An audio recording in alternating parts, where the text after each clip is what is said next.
Greetings, amigops, and top teners everywhere. This is Mike from Top 10 with Kyle and Mike. I am joined this week, as I am every week, by our lovely, bespectacled, bepoloed co-host, Kyle.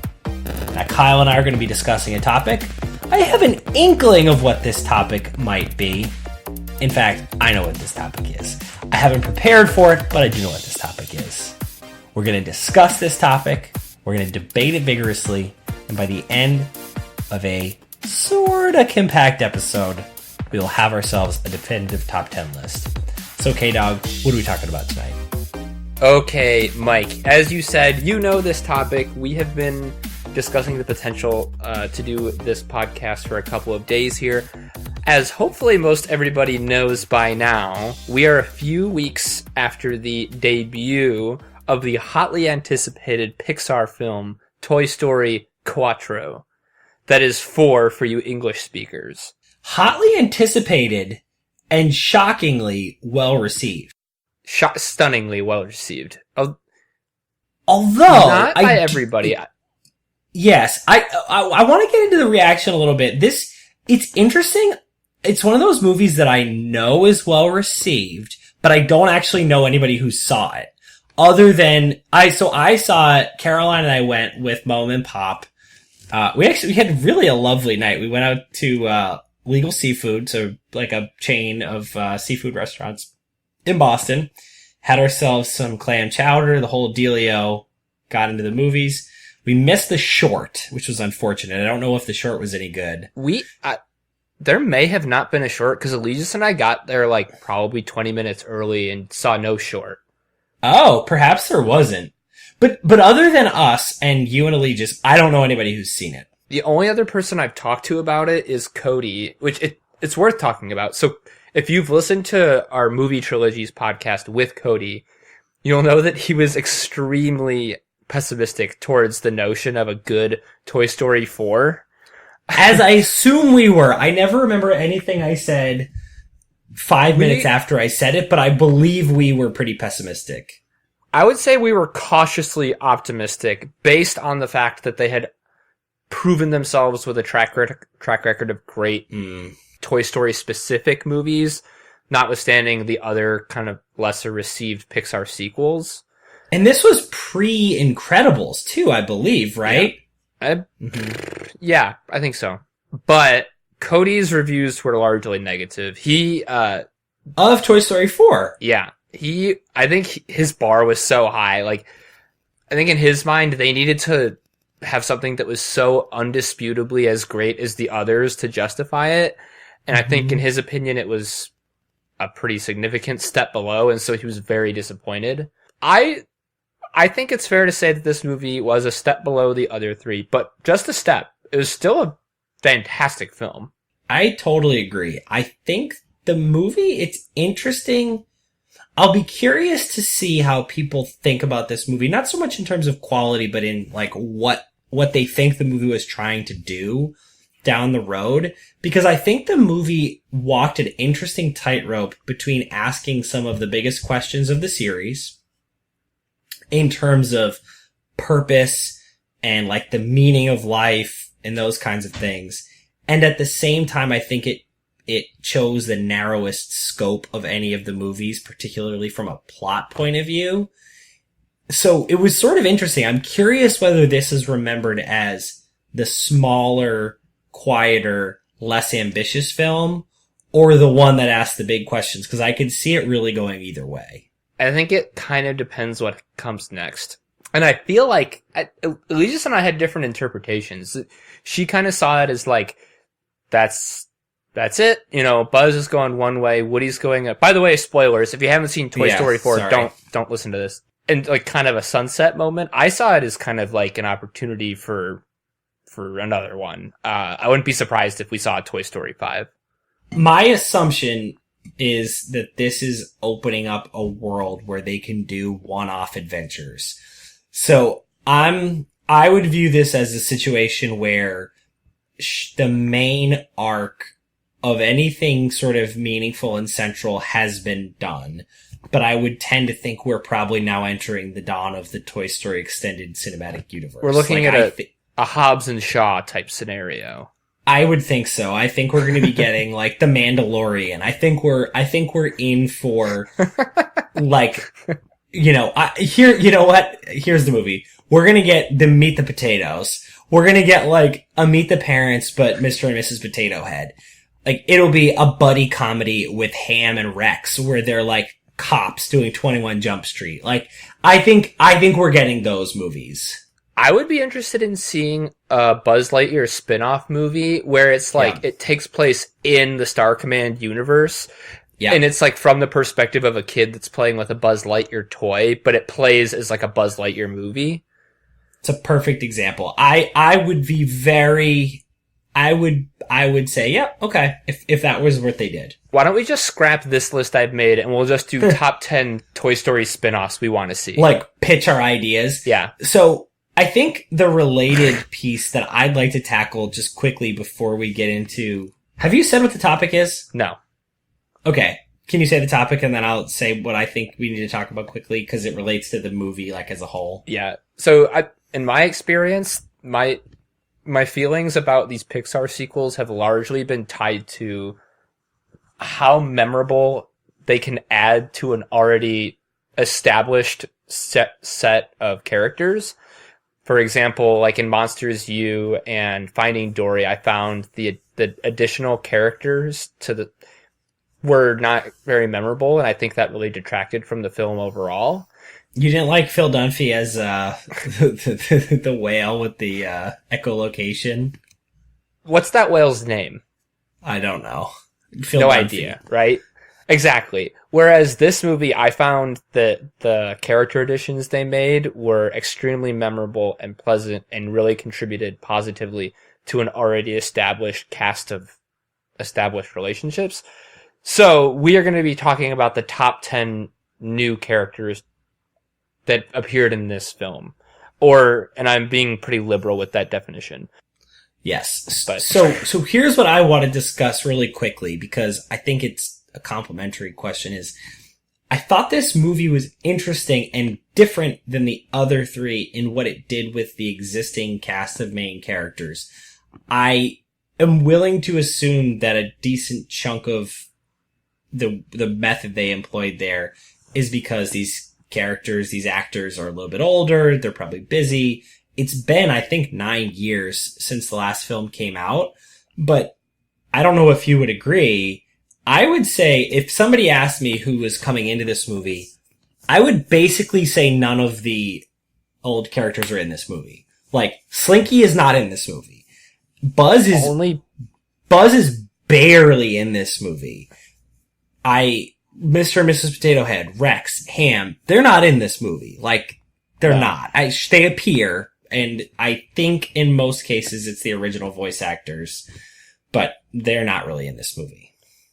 No, it's kind of a passing of the guard, and it's also kind of, the way it ends, it's a Woody movie. It's like, it's exploring the life cycle of a toy from being the favorite toy to, what being there for that kid means, moving on, and then finding, new purpose. And that from the perspective of Woody. And so, like, it was basically his movie and, the supporting cast supports that. And what's one thing that's interesting that I think I hadn't thought of, but that I think you just kind of reminded me of there is what's interesting is it's about the life cycle. And it seems like the filmmakers decided that for most of the toys, the cycle was complete and therefore no longer worth exploring. Like, Rex has completed his journey from, first kid to second kid, and like, we've kind of learned everything we need to know. But interestingly, Woody, perhaps because he's voiced by Tom Hanks, has gone through all of these things and is going through them again because he's already had he's no longer the favorite toy story arc that happened in the first Toy Story. That's the beginning of these movies. True. And he's kind of done all, the new kid thing that already happened. Like, he's been through these things. the getting lost thing. This is all a retread for him. But what I think was really cool, and the reason I think that they did this is that he's now in a position of wisdom. Like, Woody doesn't learn anything in this movie. I think I would venture to say he learns basically nothing. He has these good lessons reinforced. I think he learns some things from Bo Peep, about the importance of freedom and choice. But I think as a mentor, he's moved on to this mentorship role, I guess.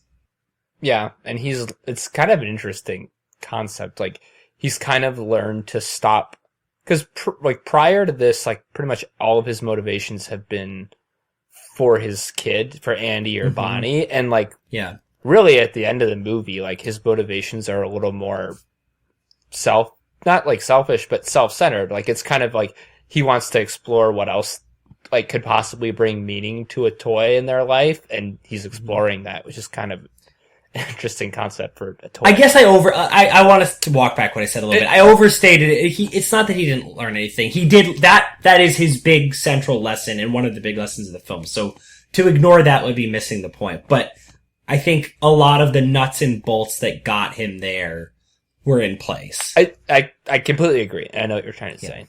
But yeah, but I think I want to be clear because I did overstate that a little bit because that is a big and important thing, but it definitely positions the movie differently. And I do think is a big part of why I felt like this movie made a case for itself. I think that was my message to you before you had seen it because I saw it first, was like, I felt when I left this movie, it had a good reason to exist. I don't think it needed to exist, but I thought it had a good reason to exist. I'm wary of how well it positions the series for sequels that definitely don't need to exist. But this one I thought made a good case for itself. Yeah, I completely agree. And I think we'll kind of explore some more of those themes as we go through this list of new characters. So we'll just get into it. The back end of this list is a little sparse. Yeah. But we'll do our best here. So number 10, really stretching the limits of when I say a new character. Number 10 is actually Rashida Jones, who got her first writing credit in this series. Mm-hmm. We were both really excited like a couple years ago when we heard that she was going to be writing this. And I think it's a credit to her that this movie kind of stood up with the Pixar films in general, but the other three Toy Story movies in terms of writing quality and like exploring a mature concepts while making it funny and entertaining for a kid. It's not easy to do, and I thought the balance was well struck. Totally agreed. Here's my question. I know she got a writing credit. My understanding is that she left the film. So do we know what exactly she was responsible for? Like, I think she pitched the initial idea, right? Maybe. And now that you're saying that, you're totally right. Like, she definitely left early on in the process. So. No, but I don't want to hate on Rashida Jones at all. I'm curious because these writing credit things are so complicated that I feel like the fact that they accepted a script in the first place for Toy Story 4 indicates to me that the kernel, that whatever it is that she was responsible for, had to have been good enough to persuade people to make this movie. So even if she's not the person who wrote like that funny line that made it into the last version, I have a strong feeling that given the way these things go, she must have storyboarded something good for this to get made. Cause I don't feel like this was a situation where they were automatically going back to the well just for the cash. I think they know how important it is to preserve this, and they wouldn't risk it unless they knew they had something good. I get the same sense. And like I do remember that her name is in the credits because Elise and we forgot about it, and then Elise and I saw that. We said, oh wow, that's great. So clearly she contributed enough that her name is still attached to it. Yeah. So you're right. Even if it's not down to the word, but at least I can imagine some of the broad strokes for the structure of it were hers. So This is number 10, so I guess it's fair. But she's also, I just want to make sure our listeners know, her ambiguous ethnic blend is a testament to all that America is about and the idea of the American melting pot. thank you, Leslie. Appreciate that. You're welcome. That brings us to number 9. Again, a bit of a stretch. So number 9 is these characters technically appeared very briefly at the end of Toy Story 3, but we don't know much about them until this film.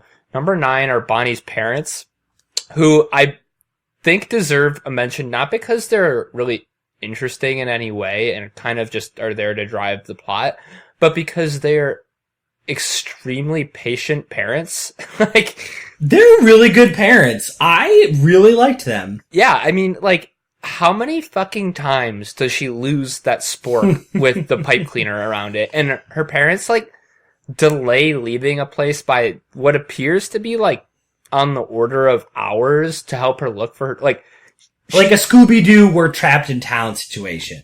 Yeah, like, over and over again, they, like, drop whatever the fuck they're doing to help her find her toys, and, like, her mom walks her around, takes her to an antique store, like, they're on a fun road trip. They just seem like great parents, and even though we don't know much about them, the interactions of him with the police at the end when he's driving the RV were fun, and I thought they were, they filled their roles very, very nicely.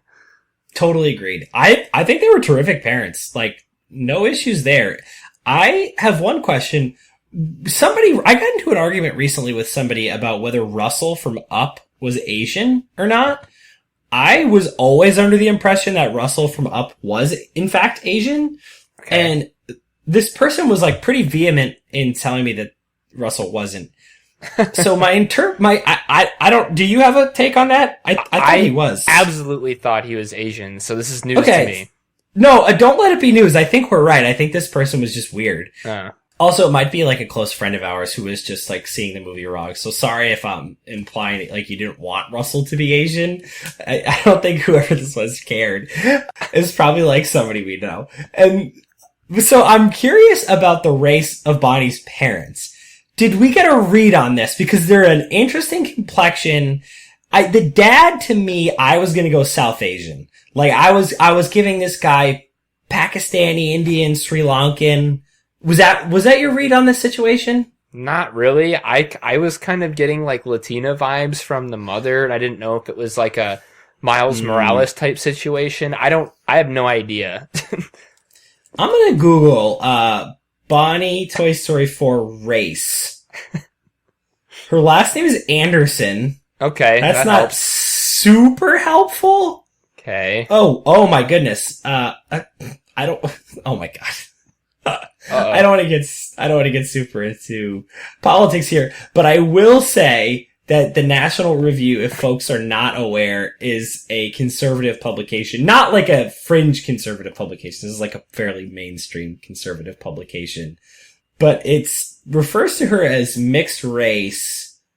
So that's interesting. So they're saying she is mixed race, which I think is right, but they're then talking about this indoctrinating us into a consumerist culture and some interesting stuff that they're getting into there. Oy. But I do think she's mixed race. I don't know what races she is, because this is sort of like on Seinfeld when Elaine is dating this guy and they both think that they're dating because they're a mixed race couple, but neither of them can agree on what they think they are.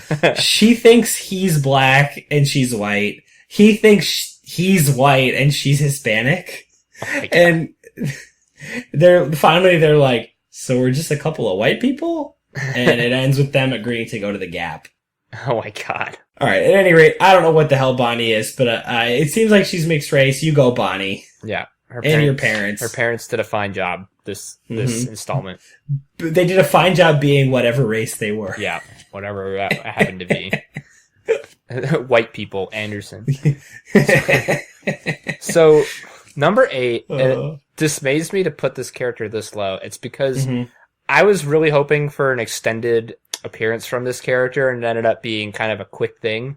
So when Woody shows up at the park or at the fairgrounds, they get some intel from a camouflage clad, basically G.I. Joe type doll, but who goes by the name of Combat Carl and is clearly modeled after Carl Weathers.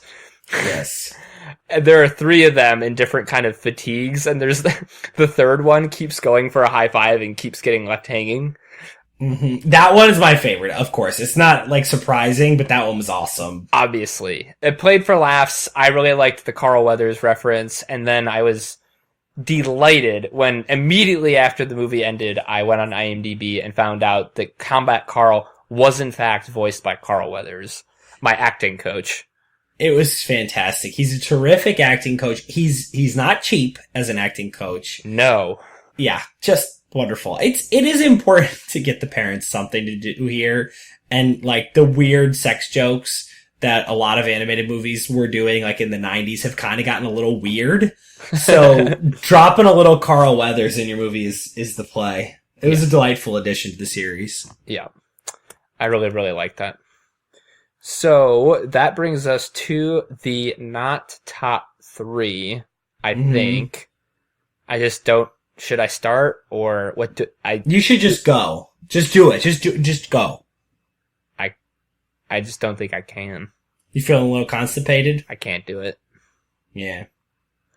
If only someone would play some stanky not top 3 music.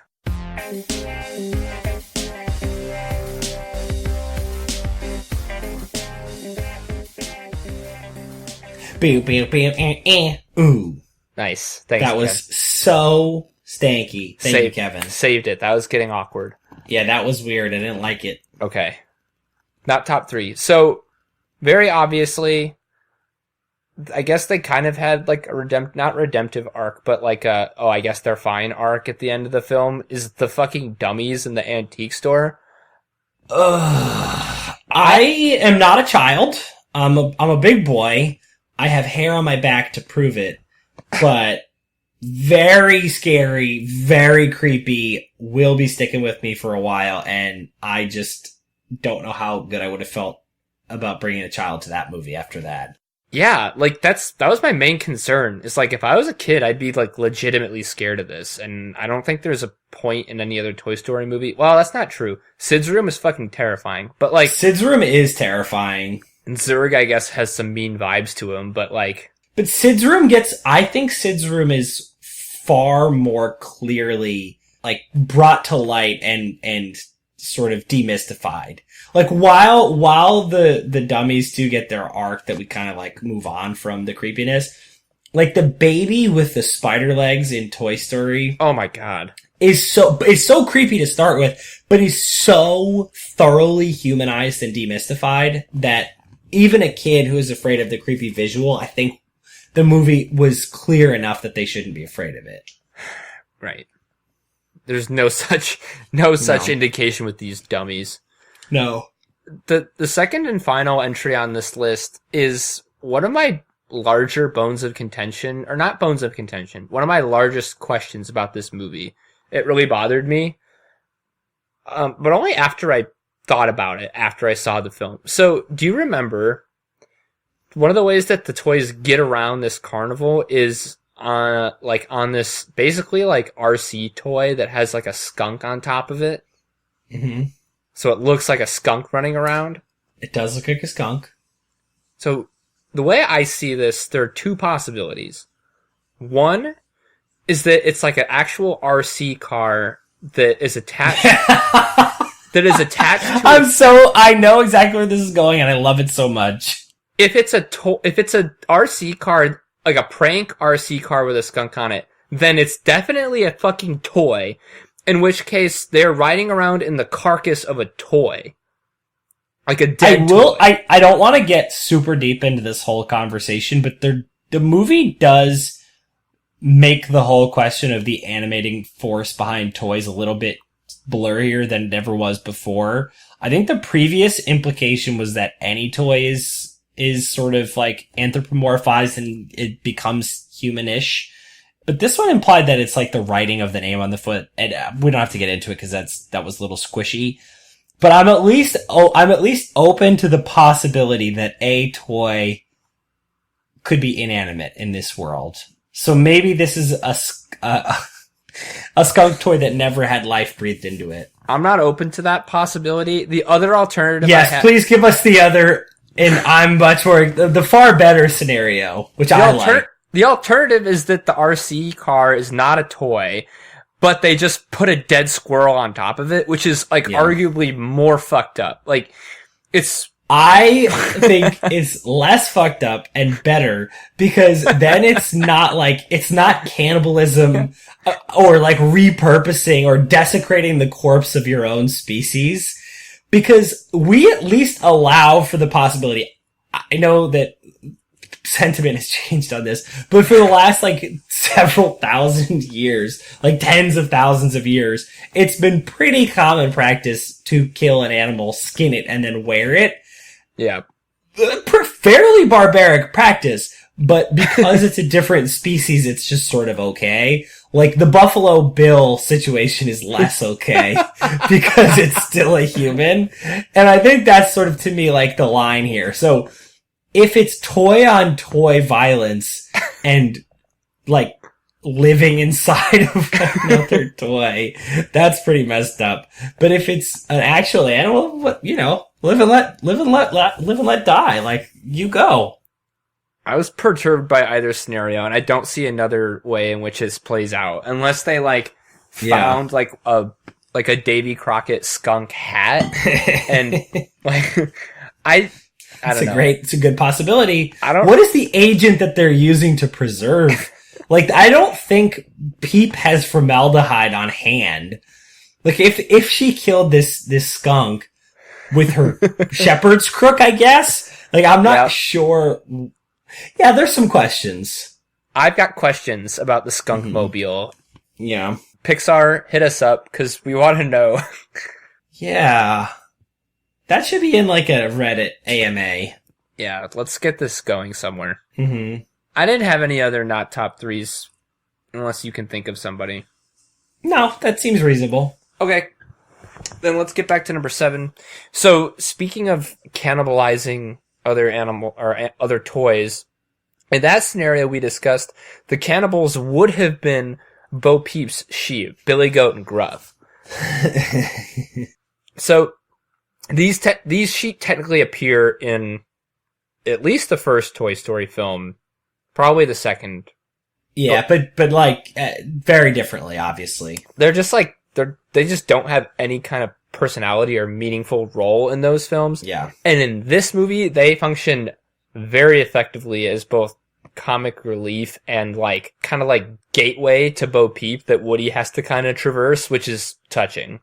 Yeah, they are like surprisingly important to the plot. Like, I imagine in most like writers' rooms, this is maybe I'm totally wrong, but I would imagine that when the writers are all together, they probably poke and prod at which characters they could get rid of. Like, they probably say, if we were to get rid of character X, would the plot still work? And the answer, shockingly, for the sheep is certainly not. Like, the plot wouldn't function at all without them. We need the sheep, guys. We need the sheep. Yeah, I think I'd love to get rid of the sheep. They're costing us $500,000 a piece in animation, but like, I can't get rid of them. I don't know how to get any of this action to actually happen if we get rid of the sheep. There's a point where they like fall off a shelf in the antique store and like hit a corner of a desk, and by all rights, because they're like weirdly made out of porcelain or like they're porcelain kind of something, some kind of like brittle material. Like they should have shattered into a million pieces. They're not rubber. No. And they're like fine, and I think that like they probably considered like, should we blow the sheep up? Yeah. And they were like, we can't do it. Like, the rest of this movie will not work. We're gonna have like a weird 10-minute side adventure to get somebody else in place to move the plot along. So they had to keep the sheep, and they were fun. Yeah. They were, them peeling around in the skunk mobile was a real treat for me. I like that a lot. Totally agree. It was just funny to see them like operate like this 3-headed machine operating a RC car where like each of them had a lever in their mouth. It was very amusing imagery. Yeah. Again, like, conjoined twins, hilarious when animated and animals. Yeah. Conjoined triplets. Yeah, it's like it's good stuff when it's not life threatening. Right. Oh boy. That brings us to number 6. I'm not tired enough to be. I feel like this is the top 10 unfiltered this evening, but I'm not that tired. Usually this only happens when I'm really tired. I think I'm just hot. I got no time for filtration. That's fine. It's Toy Story, so let loose. Yeah. I just realized neither of us has had the giggles on this podcast yet, which is kind of funny considering how many hours we put into it. That is it. It's too much. It's alchemical. Like there's just a magic element that has to exist, which I think can only occur in person. Yeah. So what happened at the wedding? What was the situation? I forget now. You were talking about Dobby. Oh, Jesus. Yeah. Yeah. That was, yep. Yeah. Yeah. Gross. Bo Peep Sheep will, plow the back 40 for you, I imagine. Ugh. All right. All right. Number 6. Whoa. Number 6. Speaking of Bo Peep's cohorts, number 6, I have Giggle McDimples. So, great internet discovery because I couldn't figure out whose voice this was because I found it so endearing. This character is voiced by the woman who plays Komiko on one episode of New Girl. She is the Japanese tourist who Nick sleeps with, and she thinks Nick is a prostitute. And she's the actress who voices this character. Wow. Made me very happy. What a find by you. Great work. Yeah, thank you. I knew it immediately. I Googled the name, I was like, and I saw the picture, I was like, oh, that's Komiko. This is like when you sniped that Sir Dantos was the weird hacker friend from Girl with the Dragon Tattoo. Yeah, that was weird. I was bored. I hope my boss isn't listening because I was just really bored at work. And I just daydreaming. I was like, You know who Sir Dantos is? He's that really obscure character from that movie that like 90 people saw. I was one of them though. Yeah. Alright, so Giggle McDimples. Huge fan. I actually was like, I was very ready to be annoyed by this character and was never annoyed for a second. Really liked her. I thought she was great. She was great. I was expecting a little more of her. I agree. After a strong start, she didn't do a whole lot, but a role that she filled extremely well that I appreciated. I'm not going to say every girl or every woman, because men have this role too, but I'd say more so women, have one friend that just, they just support you, and will talk shit about, anybody, no matter what. Mm. And, there's that scene where they're, after they've kind of bailed on Woody, and they're heading towards the carousel, and she's just like, I can't believe that cowboy, this and this and this, and she's just not blindly, but so clearly squarely on Bo Peep's side, no matter what, which I really appreciate. She's always in her corner. She's clearly a very good friend to Bo Peep, this Giggle McDimples. I also lost it when she was like, oh, it's go time, and she Lego movie style flipped her head around and then was wearing sunglasses. It's fantastic. It's fantastic stuff. I don't want this origin story because I like the mystery, but I am kind of interested in the meetings, the origin story of Bo Peep and Giggle McDimples as a squad. Yeah. I'm just super into Giggle McDimples. I'd love to know a little bit more about her actual toy background, what she's supposed to be. Is she part of a set? Are there other people? She feels like a Polly Pocket. Yes, I think a lot of these mysteries will be solved for us, unfortunately. Whether we like that or not, yeah. Yeah, but I kind of like that there's sort of an open question of how these two became buddies. It's an interesting question, because, just from a logistics perspective, Giggle McDimples is pretty small. Although she has a big voice and a big heart, so... That's true. And presumably can, whip a megaphone out if need be. I would imagine that there's an attachment that allows her to use a megaphone. That, is in her pocket somehow. Yeah. Yeah. Yeah. You're probably right. If not, it's somewhere in her little home. That was fun. Yeah, I actually really liked it. That was hilarious. All right. That brings us to the top half of this list. Mm-hmm. Number 5 is our reformed villain turned sympathetic character, Gabby Gabby. Mm-hmm.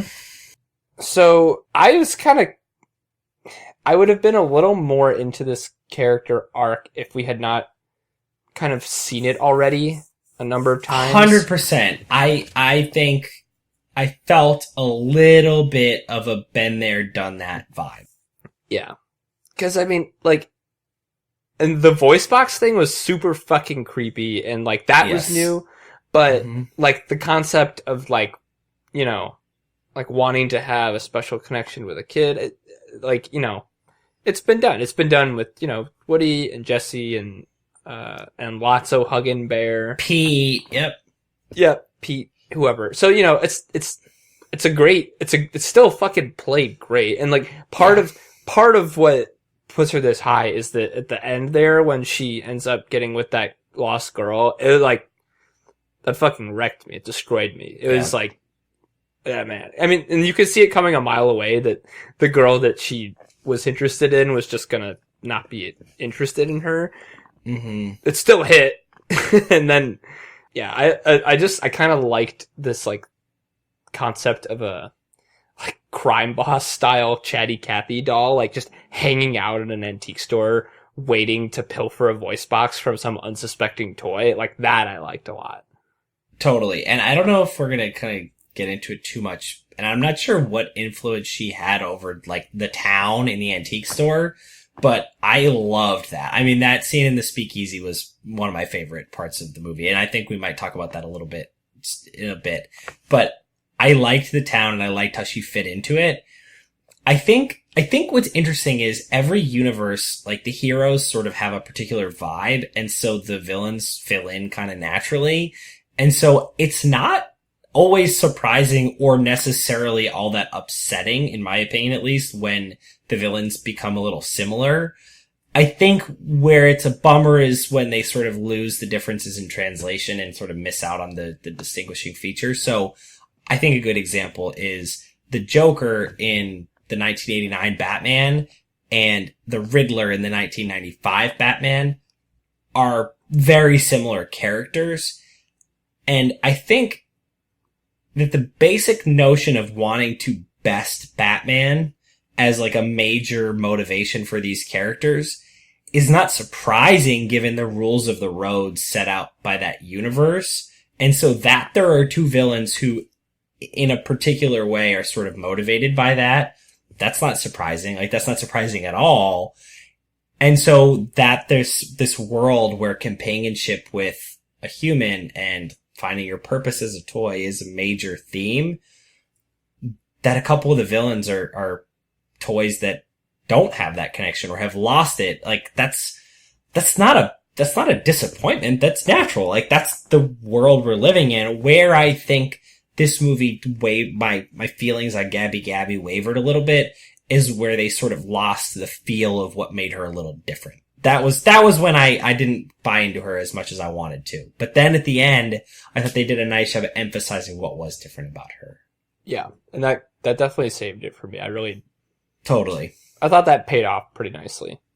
Totally agreed. All right, that brings us to number 4.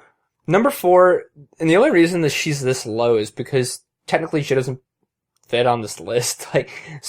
Because she's in other Toy Story movies. But I think that Bo Peep in this film, and on the list I have her as woke Bo Peep. She is so radically different as a character from what we've seen in previous Toy Story iterations that I believe she warrants inclusion on this list. And I docked her a few spots because of it, but she belongs high. She's the driving force of this movie, pretty much. And she's going to be, or maybe already is, one of the most fun video game characters to play as of all time. I know you and I have talked about, and possibly on the pod, like, the weirdness and greatness of the Toy Story N64 game with the blue cartridge.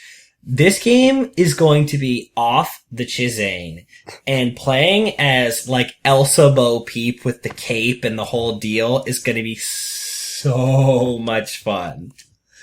They redesigned her look in such a cool, badass way that didn't feel manipulative. It didn't feel just like they're trying to sell toys. And it didn't feel just like they're trying to shoehorn in a powerful female character. It felt like her new look fit with the development of this character that just felt really organic and true to what we want out of this world. It felt like if you combined Captain America from Infinity War, like weird, like all dark bearded Captain America with Rosie the Riveter, like that was Bo Peep in this movie. Mm-hmm. I think some of that actually was like the way that bandage was on her arm and like the bandana. Like, I don't know, like that might have actually been intentional, but damn, she was fucking cool. And like, oh yeah. Like, especially next to Woody, like, who's remained, at least aesthetically, like pretty static and is the pretty prototypical hero type. Like, to see him kind of like be stunned by how different she was and kind of be like following in her wake, and literally at times in the movie, she's just like, be quiet, shut up, stand right there. I got this. That was one of my favorite moments of the whole movie, was when she told him like, dude, you're screwing everything up. It was just awesome. It was awesome on so many levels, but it was definitely awesome. I think on a certain level, the way that you and I have talked about Black Panther being awesome, like to see young non-white kids in a movie theater being super excited about a character who looks like them and being like, man, I get to see a person who looks like me being awesome in this movie. I felt the same way about like the little girls of that movie who are like, oh damn, Bo Peep is telling Woody to shut up and she's not wrong. Like the movie isn't setting her up to be the asshole. The movie isn't setting her up to be bossy. The movie isn't setting her up to have screwed up and then have Woody save her. She's right.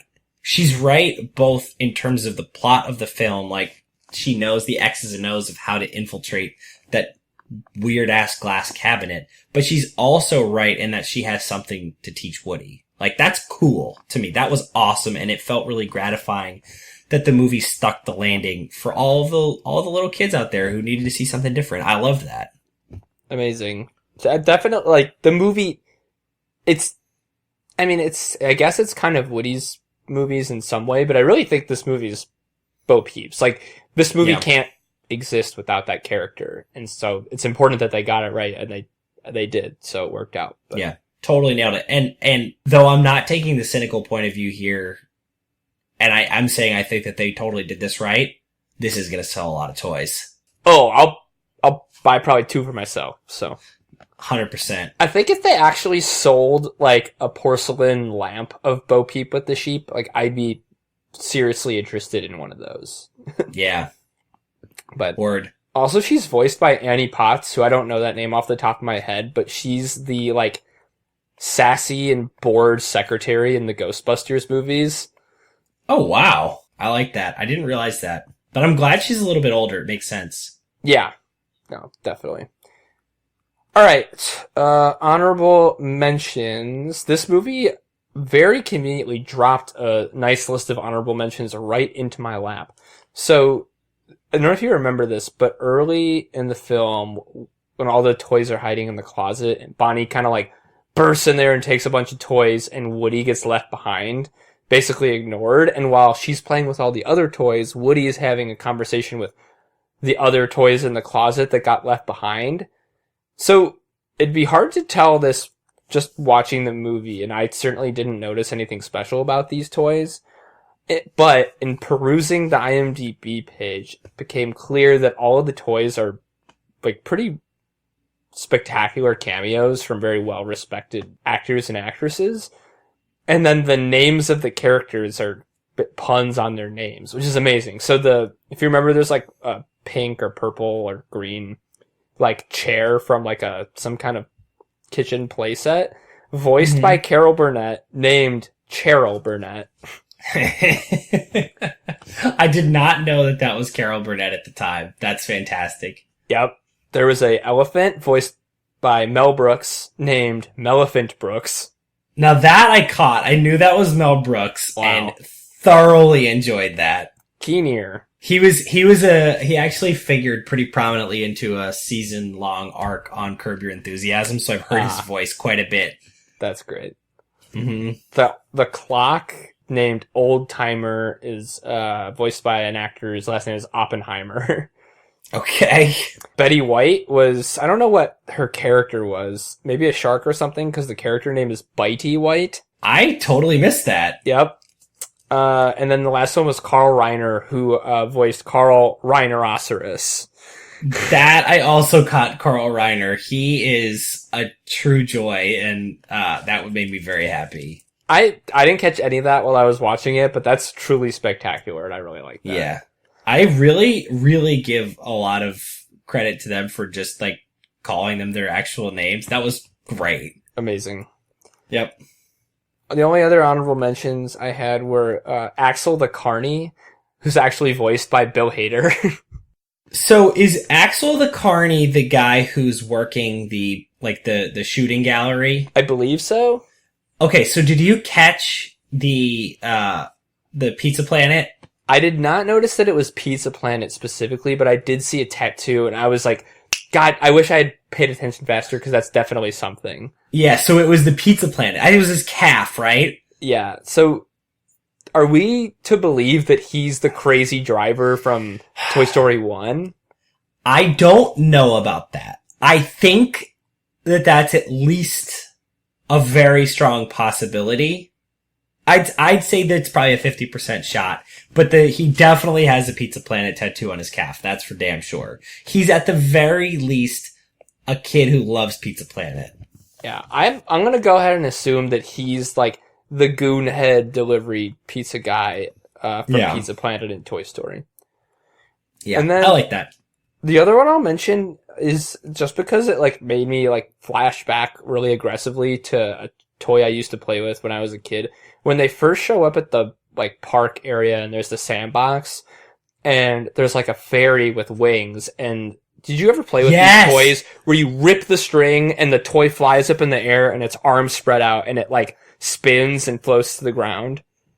Dangerous shit. A blast, but very dangerous for the eyes because it's very tempting to look up at them. Yeah, that's a good point. And they don't always like deploy correctly, so sometimes they'll just like fall down really fast.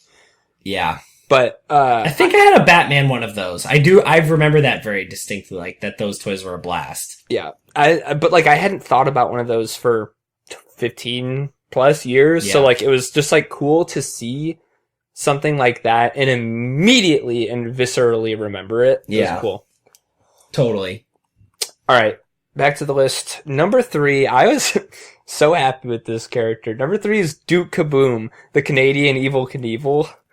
So I didn't realize who voiced this until 10 minutes before we started. So please tell the folks the delightful actor who voiced Duke Kaboom. This guy is on such a heater. Duke Kaboom was voiced by the one and only Keanu Reeves. I think if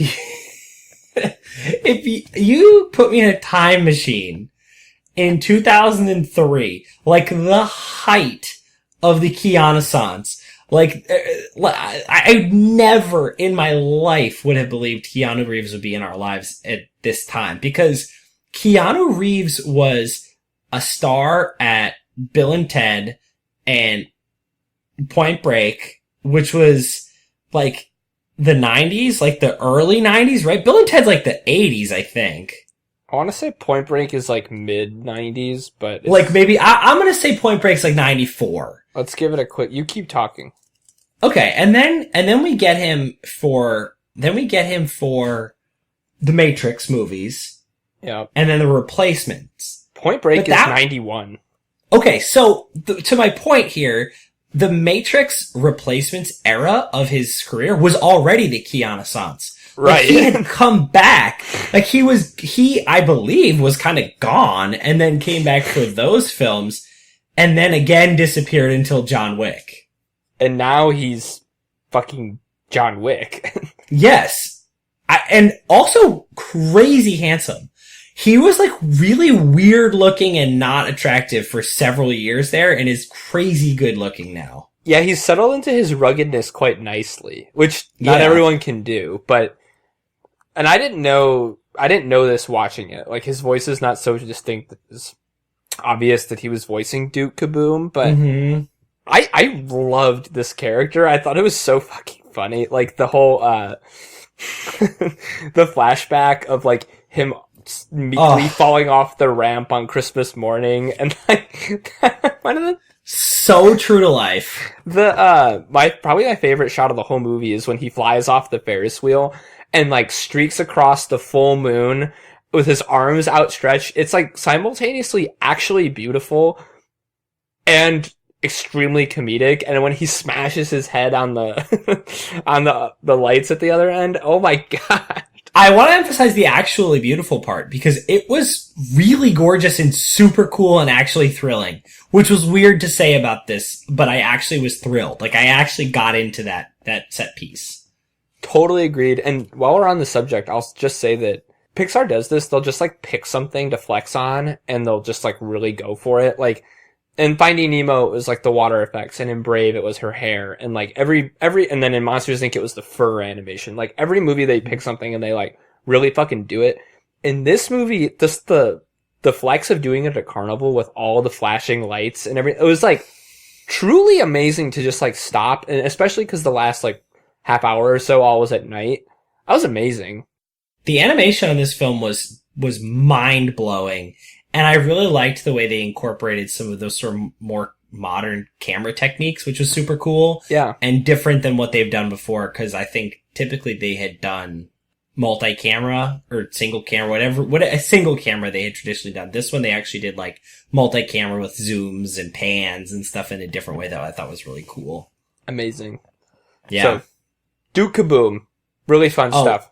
Wait, sorry, last thought. Loved how much he reminded me of Don Cheadle in Ocean's 13. I couldn't help but think about that character. It just reminded me so much of him. Nice reference. Yeah. Mm-hmm. Number 2, I had Ducky and Bunny, voiced by Key and Peele. So, dumbass me, I knew that Ducky, whichever one was Keegan-Michael Key, I knew it was Keegan-Michael Key, but I've fallen so far out of the Key and Peele world because Jordan Peele is his own guy that I didn't realize that it was Key and Peele. Like, what a dope. I knew it was Key, but didn't know it was Key and Peele. And to be fair, like, Key's definitely a more recognizable voice talent, but yes. But they were both hilarious. Speaking of getting the giggles, when they were talking about methods by which they could obtain the key from, when they went through that whole, which by the way, like, the way these movies are being written has changed so dramatically because this movie was really, really funny and kind of follows the structure of the way a lot of these big tentpole movies do nowadays. Like, it's true of Marvel movies too, I think, where like comedy is such an important part of them.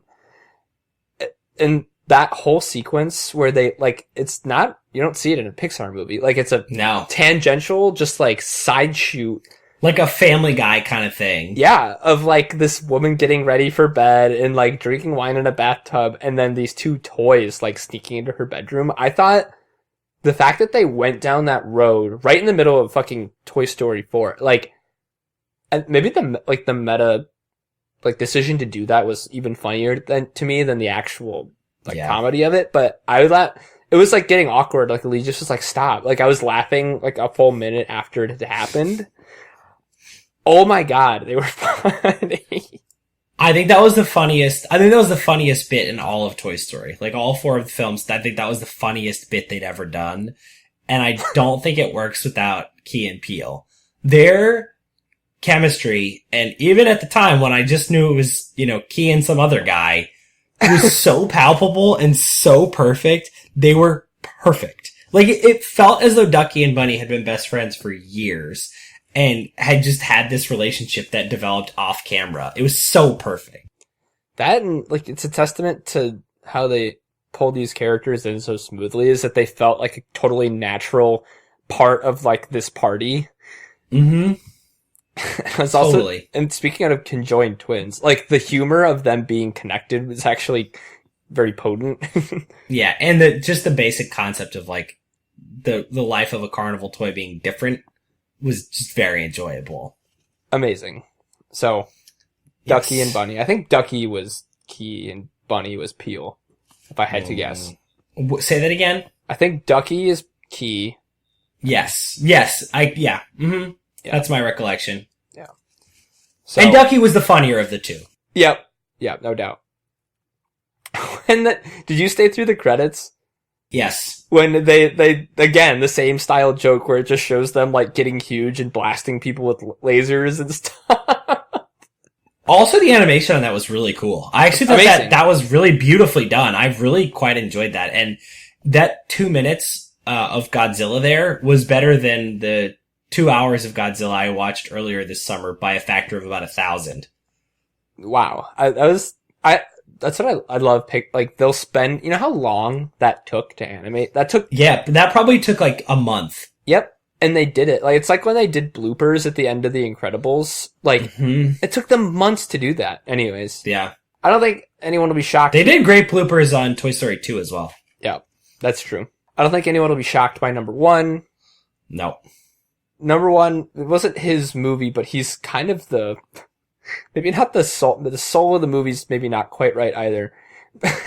Of course we're talking about Forky, voiced by Tony Hale. I just cannot believe we live in a world where Tony Hale is as widely recognized as the star he is. He is a comedic genius. There's nothing to say but that he is a genius. It's also funny that they managed to like absolutely create Buster in toy form with this character. Like, and also like the physical comedy of animating a fucking spork is out of this world. Out of this world. And heightened by any viewer who knows who Tony Hale is. Yeah. Because instead of just seeing this spork, you're picturing Tony Hale as a spork having these weird things happen or having him try to run repeatedly into the garbage. Like, I could see Tony Hale doing that. And I can't help but now, ever since you said it somewhat recently, my biggest Buster Bluth moment that I think of now is when his mother blows smoke into his mouth. And he has to go to the window to blow the smoke out the window. Like, I just was picturing this whole time, Forky, like, just like, waddling over to a window to blow smoke out of his mouth. Oh, he's so good.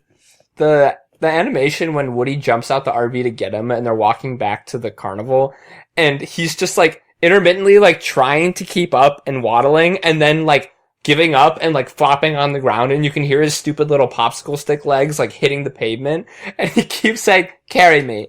It's like, oh, it's so good. That's one of the best scenes that I've seen in a movie in a long time. Like, that whole walking sequence is perfect. It's a master class in what to omit, because I think there's a different version of that sequence that's longer and involves more detail and has more direct lessons from Woody to Forky. And it's a much lesser version of that scene. It's because the Forky has this received wisdom when the sun comes up or whatever, whatever the marker of the time passing. Yeah. Like, that was such a great way to do it. And that was the right way to do it. Absolutely. That was awesome. So. Yeah. And obviously, like, he's like the stand-in kind of for like, this theme of, finding your purpose and understanding, what makes a toy. Like, that's like kind of an interesting concept is like, what is a toy? It's just anything that can bring joy to a kid. And totally. Well, it asks it in probably ways that are unwelcome to the film because it's about the logic of the movie, but also in ways that are welcome to the film because it gets to the root of this question. Like, what about toy rocks? Like, what is the limit case? Like, what about things that are used like toys but aren't toys? And so, like I said, in some sense, that's just the fuzziness of the movie's logic. But I think in a deeper sense, it's that the movie's asking you that question. Yeah. I agree. So, love Forky. I'm excited to see if the female version of Forky ends up in the sequel. I sure hope so. I sure hope so. What was her name? I don't remember. She's a knife, I believe. Like a plastic knife. Mm-hmm. So, yeah, I love... Trash! So, that was my list. I don't know if I missed anybody. I did a pretty exhaustive search through IMDb. No, and you also ranked precisely as I would have ranked. I have literally no changes, and this is not a case of my being lazy. It is sometimes. This is not my laziness. This is exactly how I would have ranked it. Excellent. The only thing I might have done would be switch Giggle McDimples and Gabby Gabby, but I don't think so. I think you made a strong enough case that that's exactly how I would do it. No. You made the case, so I want to keep it the way it is. Okay. No, but like I said, that's the only thing I would even consider. But I liked your case for Gabby Gabby, so that's exactly how I would do it. All right. Well, thanks, Mike. That was a good one. I would say before we go that if people enjoyed our theme music or our not top 3 music or both, that was put together by the incomparable Kevin MacLeod. He's the best. Thank you, Kevin. Thank you, Kevin. You're the best. Thank you to Angelo, the intern. Yep. Thank you, Anj. I would also like to thank Erin Sant. Of course, she designed our artwork with our lovely faces upon it. If you want to see more of her artistic stylings, obviously you could do that at Sant Design on Instagram. Word to that. And before I do my piece, I want to quickly rattle off the list because we didn't do that just there. I'll hit it quickly. Well, number 10, Rashida Jones. Number 9, Bonnie's parents. Number 8, Combat Carl Weathers. Number 7, Bo Peep's sheep, whose names are Billy Goat and Gruff. Billy Goat and Gruff. Number 6, Giggle McDimples, voiced by Komiko. Number 5, Gabby Gabby. Number 4, the new and improved Bo Peep. Number 3, Duke Boom. Number 2, Key and Peele, aka Ducky and Bunny. And number 1, of course, the wonderful, the Tony hailed Forky. Booyah. Booyah. So that's the list. You got some info from Kyle. Couple things that I would say is if you want to check us out on Instagram or any of the other social medias, you can find us at Top10KM. The 10 is spelled out.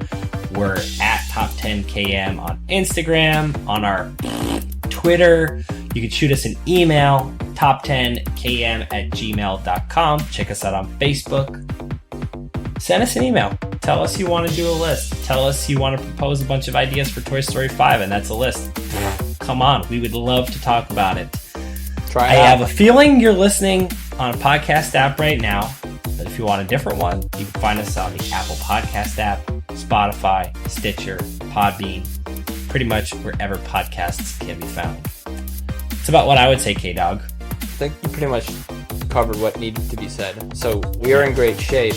We sure are. We both look great for the summer. Thanks, Dylan. Shut up, Dylan. Get out of here, Dylan. Yeah. All right, man. I tell you what. I'll talk to you in a few days, and we'll do this again. Arrivederci. All right, later, homie.